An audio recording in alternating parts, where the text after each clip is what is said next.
In 4, 3, 2. So I want to start with two stories just to brush over quickly. It will, in essence, toot our own horn because we have covered the topics in the past and other episodes. And, I just want to do it to show you guys in some way that, we actually know what we're talking about.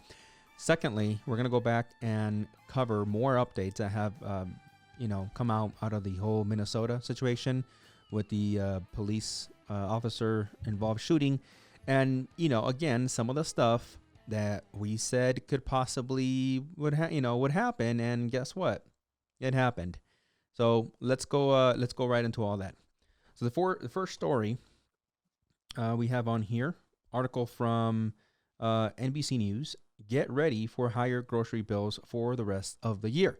Now, I had talked about this before in another episode where I mentioned, that here in El Paso, I was thinking of building a house instead of just buying one because I'm in the process of doing that.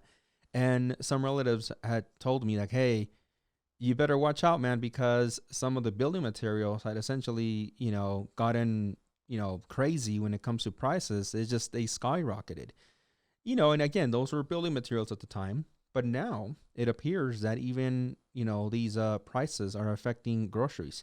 So a little bit from the article here, it says that shoppers had better start budgeting more for their grocery bills, according to the latest Consumer Price Index, which shows prices are increasing and they're likely to keep going up. The monthly Consumer Price Index, released Tuesday morning by the Bureau of Labor Statistics, showed a 0.6 percent increase in March, and the largest 1 month increase in nearly a decade. Over the past year, prices have increased 2.6% overall. Now they go on there to talk about, as you guys can see, if you're not watching, if you're watching this, I'm sorry. If you're hearing on the podcast, it goes on to say things like, how much gas has gone up, and other things like poultry, fish, eggs. It is getting crazy, at least here in the U.S. Is this applying everywhere else in the world? I really wouldn't know. But for my U.S. listeners, of course, some of you guys probably already have experienced such increase. Again, in my position, with me trying to, buy a house or build one, I'm definitely leaning more towards just buying it because the building is insane. Now, with the building, I would get more flexibility in what I want, the design and stuff like that. But seeing these kind of increase, is very alarming and concerning. Now, I will say that recently, my wife and I decided to essentially just go and essentially start our own farm. So with the whole idea of buying a house, right? Yeah, I'm like, you know what? We're training. We're like farmers in training. We have a whole bunch of plants out there in the backyard right now here where I'm renting, and we're doing okay. So we're really considering if we should just really, get serious and try to go, quote unquote, off the grid, right? Between solar and stuff like that. It's possible out here in Texas, right? We have so much wind and so much sun. They call the Sun City here in El Paso. We're like, you know what? Why not? Right? Why not go, or at least try to go as much as you can? Can you really go off the grid nowadays? Really? I mean, well, not completely, but it's really funny that you say that because I think that's probably one of the things that people are thinking because of this price increase of in the supermarkets. People are really going to start questioning what they're consuming, how they're consuming it. Well, this is me hoping, right? I think people are still always going to buy stuff, from the supermarket because, it's just, well, they call it a convenience store for a reason, right? For a reason, right? It's the convenience. Yeah. But you know what, man? At the end of the day, I don't think, at least personally, right? Some of you guys watching or hearing this might disagree, and let us know if you do. But I am leaning more and more towards being okay, letting go of some of those traditional conveniences, right? In an effort to be more independent. I maybe because I'm getting older, I'm not sure, maybe because of what's happening in the world, but I've been feeling like the time is getting closer and closer, at least again, for my family. I'm not speaking or intending to speak for the rest of the world, of course, but for my family, I'm looking at what's happening, man, and I'm like, you know what? If I can do it, I'm not old, really, man. I'm 34 years old. I'm not going to pretend here and sit like I'm freaking 80 or 60 for that matter.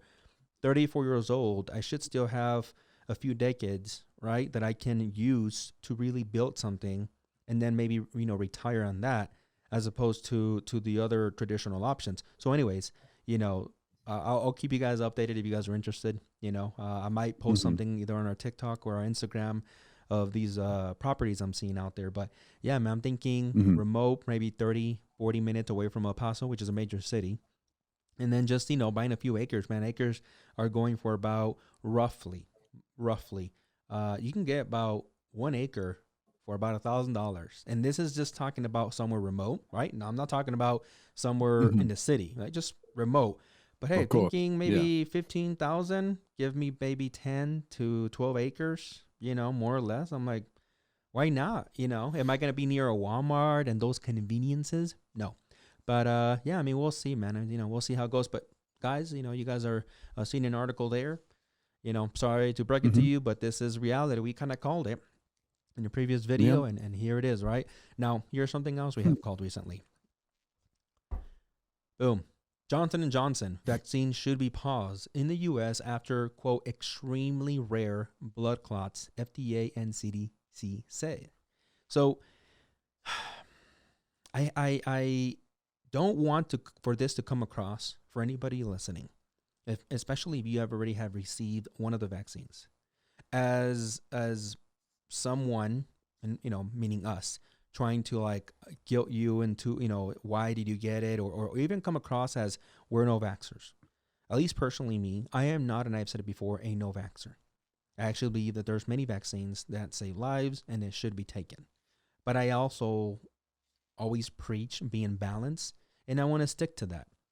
In the previous videos, we had talked about a man whose skin basically peeled off after getting one of the vaccines.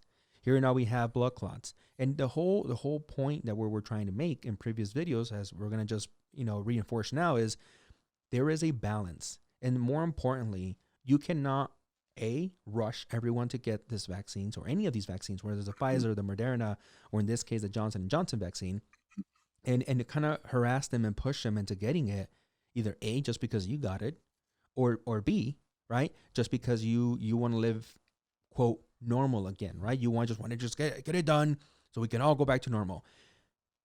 I think eventually most people are going to take it. I even said, I think eventually I'm going to be one of those individuals. But COVID is not something, right? Because the U.S., I was just telling Josh before we started filming, the U.S. is addicted. We are here in the U.S. to pills, to pharmaceuticals, period, right? Whether they come in the form of pills or here with vaccines. Everything is a pill or vaccine. You want to lose weight? Pill or vaccine. You want to gain weight? Pill or vaccine. You want to get over this, get over that? Pill or vaccine. And, it's nothing new. It's a dangerous ideology to have, right? That your life can basically be fixed like that with a pill or a vaccine. And in this particular case, COVID is not something we can just get rid of overnight with a pill or a vaccine for the sake of just having everybody go back to, quote, normal, right? Again, should people take said vaccine? Yes. But I think we need to take it not only slow when it comes to these groups that are getting these vaccines, but if you remember, if you're honest with yourself, you remember not only Trump, but also Biden saying, oh, we're going to start with, the elderly need to take it first because we kind of see how they react to it, yada, yada, yada. And then it almost feels like overnight, look at the headlines. It feels like now they're like, you know what? Everybody can take it. Just everybody. Bring your baby, bring your toddler, bring your teenager, bring your everybody, right? And what happens when you just push, such volumes is that you don't really take time to do what most responsible, and they're not very many, but most responsible pharmaceutical makers do, which is study groups. See how people, right, react to these vaccines. We already have a death here, right? According to this article, which I'm going to read a little bit over right now, federal health authorities recommended Tuesday that providers temporarily stop administering the Johnson & Johnson COVID vaccine while they investigate a potential link to a very rare blood clots. 6 women between the ages of 18 and 48. That's a gigantic age group.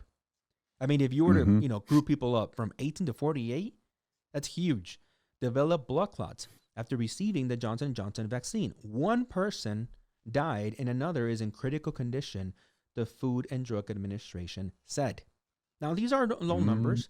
If I go back real quick up to the top of the article, we have that allegedly this has been administered to 6.8 million people, which, when you're taking percentages here, I understand this is a very, very, very low percentage of people that develop, the blood clots. I understand that, right? But we don't just live in a planet of 6.8 million people, right? The numbers are much larger than that. So when you start then taking those possible averages, we can have a lot more people, right? That are gonna be either fall victims to any of these vaccines and their counter effects, right? Or worse, they can just outright die, right? Not just symptoms, they can potentially die. So should we continue taking the vaccine? Yes. Should everybody rush? No. Right? We gotta give these vaccines and people that have taken the vaccines time to essentially show us if not only if it's a 100% effective against new strains, because there are new strains. All right, for anybody listening, there are new strains of COVID. I'm not sure what they call them. I'm not sure if it's already COVID-20, COVID-21, but there are new strains. There's like an African strain I heard that made it to Europe and now has made it to specifically there in San Francisco, and there are other variants. So, again, I think that you should keep an eye, to news like this, and be wary if they're about to give you a vaccine. Maybe the Moderna vaccine or the Pfizer one will never ever have these kind of symptoms or whatever results. Maybe they don't, and maybe that's the one you need to take, right? Yeah, absolutely. It's funny because this first story and the first story and now this story, they kind of tie in together of the whole idea of like I guess like consumerism. Because if you look at, well, firstly, you have to look at the company where it's coming from. It's coming from Johnson & Johnson. That's a multi-billion-dollar company, right? Mm-hmm. Yeah, not really known for their vaccine skills or anything like that. But I mean, if I'm not one to kind of toot my own horn, but I think that's one thing in the UK we have actually done well is actually vaccinating. Right. We don't actually use the Johnson & Johnson one. We actually use the Pfizer, BioNTech, and I think it's Oxford AstraZeneca. Mm-hmm. That's right. The Oxford AstraZeneca I've heard a lot about because I believe the company that is actually making it is doing it probably at a loss.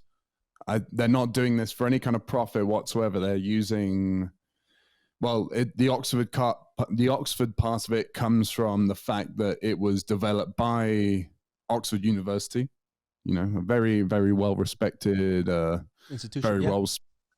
Very well respected institution. And the fact that they're making it at no profit, I think says a lot about it compared to Johnson & Johnson, which is a multi-billion-dollar company. Right.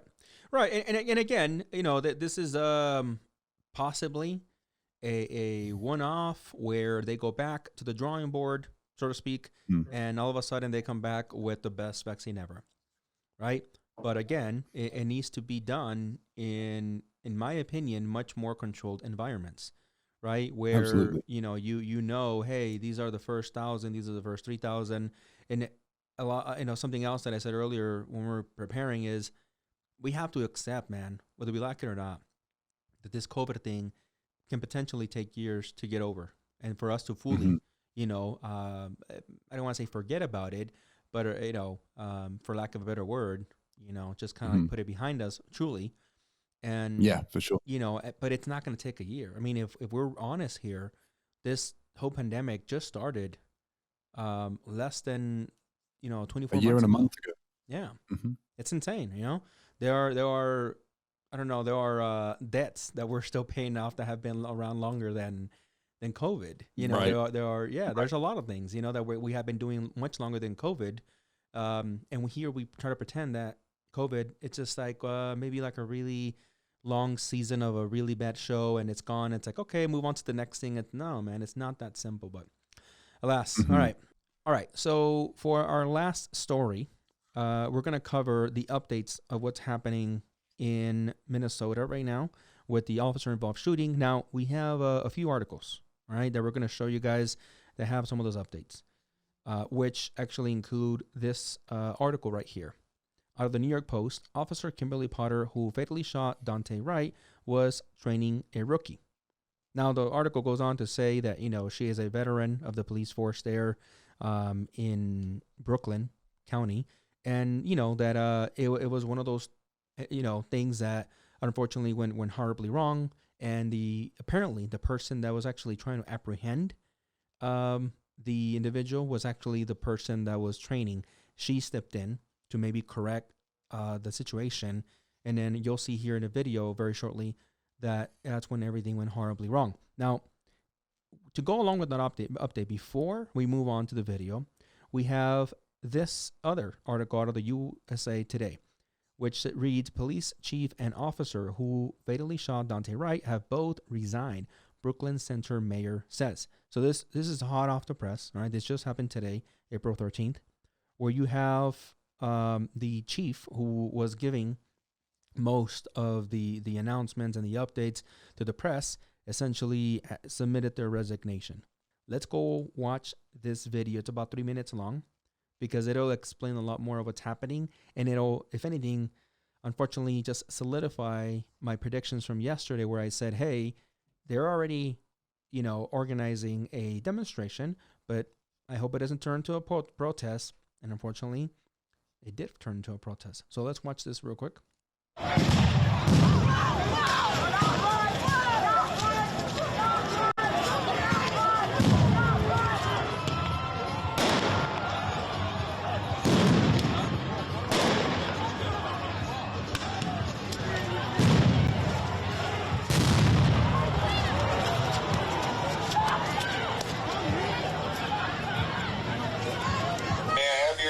Please. Captain Trailing on behalf of the Brooklyn Center Police Department. With the curfew that went into effect at 7 p.m. No justice! No peace! No justice! No peace! By the way, let me stop that real quick. You see there, I don't know if you notice, it says Portland, Oregon. Even Portland, Oregon, being that they're Portland, Oregon, and I'm sorry if anybody lives out there and you're not really forming part of this mess. Portland, Oregon, man, I swear they use almost any excuse to run amok, right? This didn't happen in Portland, Oregon. This happened quite a bit away from Portland, Oregon, but they decided to get into it, not by just a normal, a protest or rather a demonstration in solidarity. No. As you can see, they went full into riot mode, right? But it just and the mayor there and everybody there in charge in Portland just allow things like this to continue happening. They're the same place, if you guys don't know, where they had this like independent, I don't know what the fancy name they gave themselves, but like basically an independent little section of the town they took over until the police came over and basically took it down after they gave them like 2 weeks to throw the tantrum. They had, killings in there. They were trying to grow their own garden. It was like, there's autonomous. That's what they call it, the autonomous zone. It was ridiculous. But anyways, this happened, by the way, this part that we're seeing right now happened in Portland, Oregon. So the footage we're about to get into now is the footage of the actual arrest. We can see the guy getting out now. They're trying to perform the arrest. Now here, very quickly, this man here that you see the police officer attempting to put the handcuffs, it appears that this is the man that was in training. Okay? Right. Now, it looks like he was struggling, if you notice there, and you can tell the guy looked a little awkward in the way he was trying to grab Daunte's hands to prevent him from maybe either running away, which remember, this guy already had a rap sheet. So some of these police officers are maybe feeling like, hey, we got to make sure we control the situation because it is possible that he can either struggle away from us, which, now we know he did. And he looks a little awkward, so he's trying to control him with one hand and trying to get the handcuffs with another. And that is when you have the police officer that fatally shot him step in. And that's when that's her body cam right now you're seeing.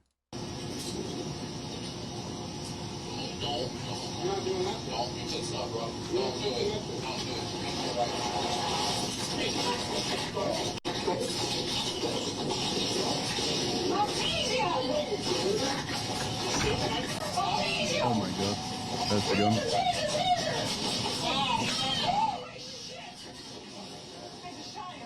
As you can hear. So there we have, we have essentially the whole situation play out. You have Daunte, who was facing the vehicle, who was outside the vehicle. For those of you guys listening on the podcast, outside the vehicle.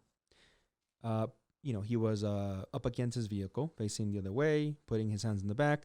Everything seemed to go, as you would say, normal, right? The police officer, possibly the training officer, the rookie, was trying to put the handcuffs. The officer that ultimately ended up shooting Daunte notices that he's kind of like, he looks awkward trying to hold him and put the handcuffs. So she goes in to assist, trying to pull Daunte's arm, at which point Daunte then essentially tries to shake off the officers and then run back into his vehicle. Once he's into his vehicle, officers, the officer that you can see there literally right now, for those of you guys watching, is on the side of the vehicle trying to pull him out again. This is a very known, well-established tactic that police officers use to also provide themselves with cover behind the passenger door, right? The passenger door, because you don't know at that point if a suspect might be running into their vehicle to get a gun. So when you have a situation like this is like 101, right? And I've seen many police officers, both retired and active, comment in different threads saying this is standard. You have one officer who is on the other side of the door.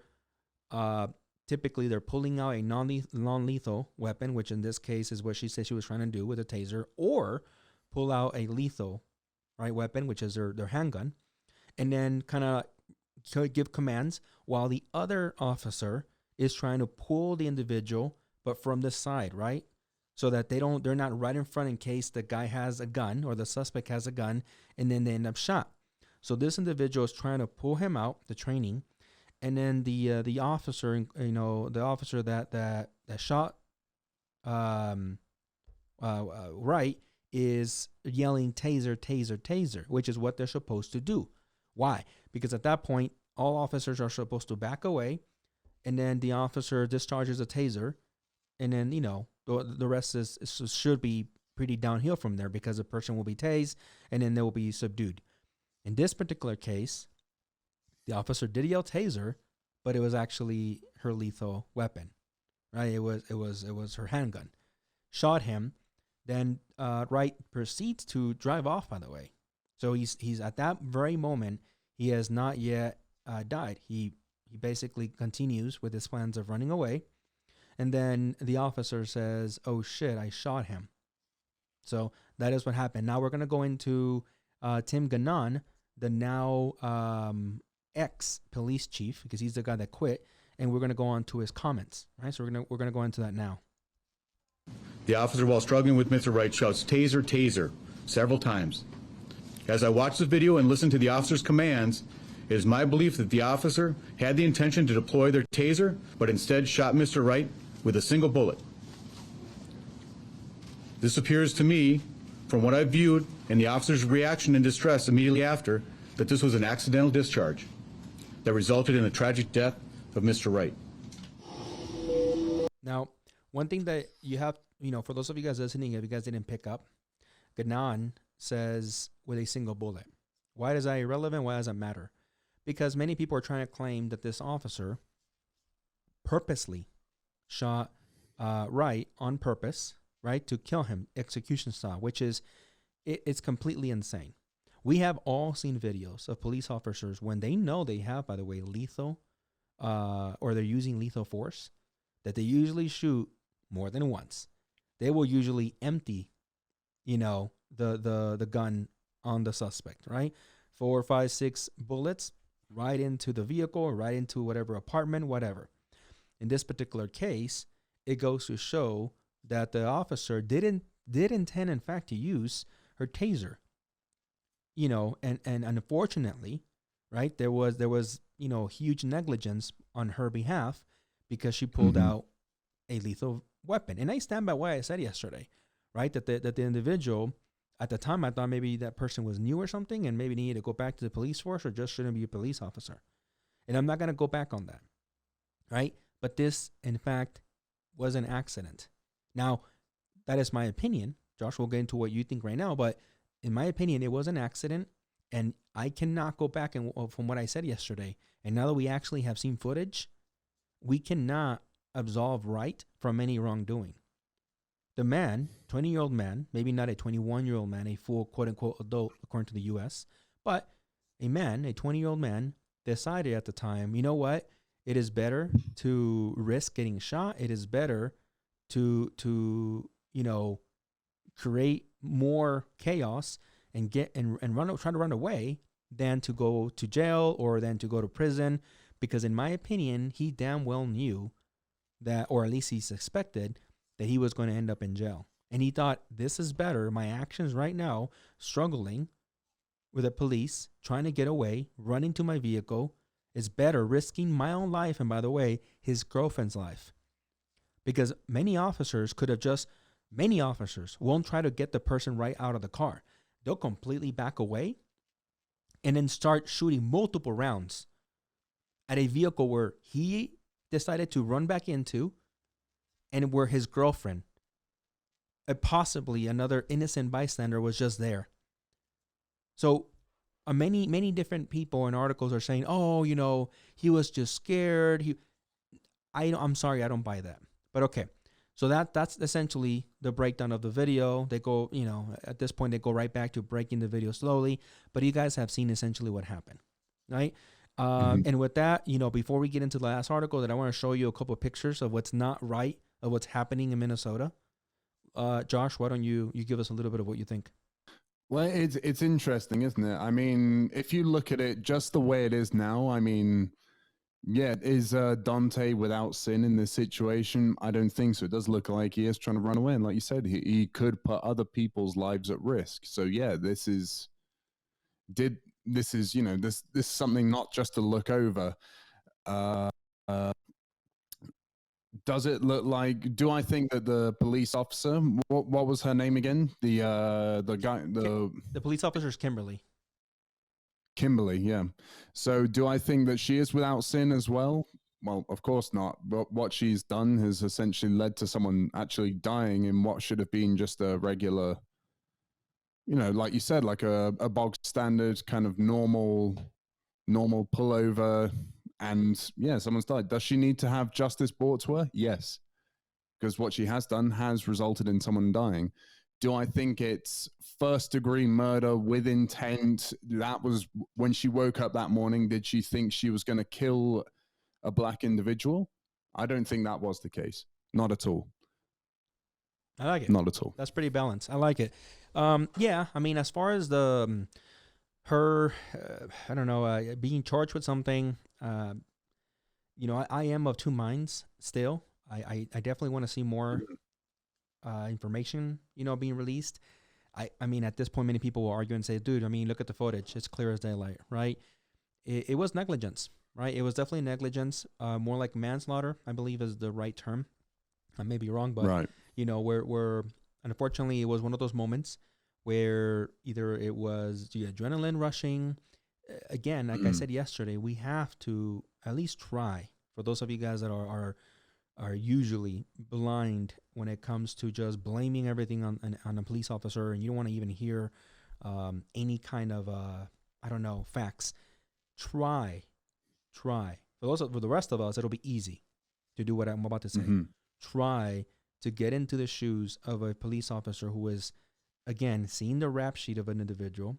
This person, right, unlike other black people that have been shot, or other people, period, that were truly innocent, that were just standing or sleeping or sitting there, and you hear these horrific cases of, this individual, this particular case, Mr. Wright, like you said, it was not without fault. He did struggle. And then you see, as a police officer, that this man has already had been caught with an illegal firearm and running from the police, put yourself in those shoes and think, oh my God, when you see this person running back into the vehicle, is he going after his other weapon that he got? Did he get another weapon? Is he going to try to shoot at us? I mean, what are they really looking at here? And try to put yourself in those shoes, right? So that's the way I look at it. Okay. For sure. So For sure. that's my point of view when it comes to the whole situation. But does that mean that she just gets to walk? I don't think so, right? I think that there's definitely something that she needs to, quote, pay for the incident. Should it be life in prison or death row? No, I don't think that at all, right? I zero. There have been cases, very quickly I'll say, of an example, rich pricks that will kill innocent people, whether because they're speeding or drinking and driving, and they just walk, right? So we have to be balanced here. I don't want anybody trying to think that I want her just to walk away, but I also don't feel that we should throw the book at her and see her essentially be locked up for the rest of her life. I don't think that is fair either for something that, at least in my opinion, thus far, from what I know, is an accident. Negligence, yes, but an accident nonetheless. And with that, real quick, Josh, let me show you something that I also think is complete, utter BS that is happening. Not only is that is that wrong, and there's tons of pictures, just one of them, right, of what's happening in these, riots, essentially. Call them demonstrations if that makes you feel better, but riots. How and why, right, should a human being just stand there and take it? Now you want to say, well, because they're police, they have to. Oh, they have to, right? Would you? Right? But this is okay, right? This is perfectly fine. It's really funny that you bring up this image, because this is exactly what I was going to go into just a second ago. And the thing is, it's two sides which are not willing to listen to each other. And you have the police on one side who are pretty used to the fact, or pretty much thinking like, I'm probably going to arrest a black guy today. And that's something which is institutionalized within the police force of people who are just, I think that's something that we see every day in the news in the United States is black man going to jail, black man's been arrested, black man's been shot, black man's done this, black man's done that. So there's a big kind of prejudice, which I think sometimes the police force does have. Now, on the other side, we have a lot of people on the black community who are saying the police are fascists, the police are pigs, they're going to murder us, which they're not 100% wrong in saying so, and neither are the police 100% wrong in saying that statistically they arrest and have probably killed more black people in the line of duty. So it's two sides which are not willing to listen to each other, not willing to actually open up a conversation, actually talk to each other. It's two sides which are just clashing, blowing smoke in each other's face, and essentially pissing each other off. So it's a vicious circle, vicious circle. So I personally feel that the police, maybe, back, quote unquote, back in the day, possibly did have, a lot to be found guilty over, including, continuously going out, or sending their police officers out on the street and essentially racially profiling, again, back in the day, right? In modern day, do I feel it's the same? No. I personally, and maybe I have my biases because I personally know plenty of police officers, right? And I don't feel that in my encounters with police officers, I have been racially profiled, nor targeted, nor humiliated. And I am considered a person of color, right? And I feel that, if anything, you have the mainstream media pumping some of this information, as you said yourself right now, out into the world, essentially saying, police officers are racist, inherently racist, and they need to be dismantled and defunded, and yada yada yada yada. I genuinely think that is extremely toxic And I genuinely think that that is hurting progression, if anything, right? It's not helping. And again, taking stuff like this image here, to me, is completely unacceptable. Completely unacceptable, right? To basically tell police officers you have to sit there and just stand for it, because the vast majority of people wouldn't. The vast majority of people would use their power as a police officer to put this person on the ground, right? But nowadays the narrative is you gotta just let it happen, like we saw the videos yesterday, right? And I'm sorry, but I cannot stand behind letting people essentially run amok. You know, there needs to be law enforcement. I need to be, as a law-abiding citizen, able to call a police officer, you know, when, an example, my house is being, I don't know, when rioters are essentially just doing what they do best, which is, you know, loot. I should be able to call a police officer and feel like they're going to do something about it, and not be like, well, kind of sorry, we just kind of have to just, you know, let it happen. You know what I'm saying? Mm-hmm. No, I completely get what you're saying, and I do agree with that. But I think there is still racial profiling, which still does happen in the United States, and we can't. I think that's probably one of the biggest problems that they probably have in these radical groups, whether it's BLM or anything like that. I think that's probably one of the problems that they do have. The fact that they are still people are still being racially profiled in 2021. And I think it still is a problem. It still is a problem, and it's something that does need to be done. And it also depends on lots of things. United States is a huge country, right? Lots of different types of people from different places and all that kind of thing. Are some people from other places more inherently racist? It could be. It could be. I mean, it's part of their history, as what they say. I mean, we saw what happened in South Carolina a few years ago. They had to change their flag, right? Yeah, right. Because of that. Right.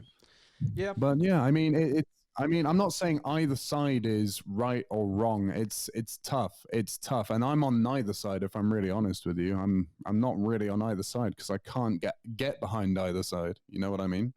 I hear you. Fair enough.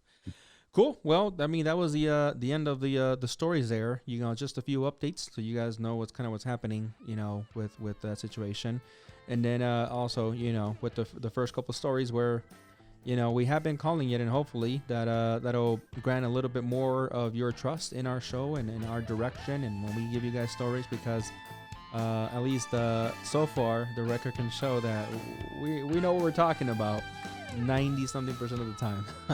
But yeah, that's it for today, guys. I appreciate you guys tuning in as always, and you know, until next time. See ya.